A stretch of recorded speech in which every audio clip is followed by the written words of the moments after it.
In the previous video, we went over how to properly set up your work area for plating, but let's now go over the recommended settings for palladium.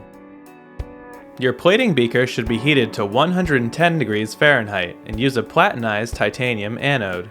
For the plating rectifier, we recommend 2 volts with a 30 to 45 second plate time.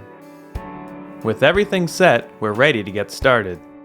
For safety, we recommend wearing gloves, an apron, and protective eyeglasses. Also, ensure your work area is properly ventilated.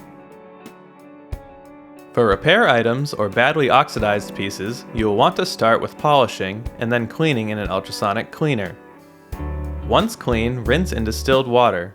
For new items, you can usually go straight to the electro-cleaner. Use a piece of copper wire to hold your item and connect the negative lead of the rectifier. Electro-clean for 1 minute at 125 degrees Fahrenheit with 5 volts applied to the stainless steel anode. This process removes any oil from the hands and polish to ensure the plating solution bonds well to the surface. Once completed, rinse in distilled water, then visually inspect the item for polish oil and electro-clean again if needed. Next, acid activate for a few seconds and follow it up with another distilled water rinse. This will neutralize the electro-cleaner soap.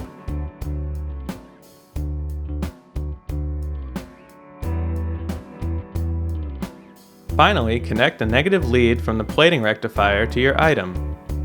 Turn on the unit and begin plating.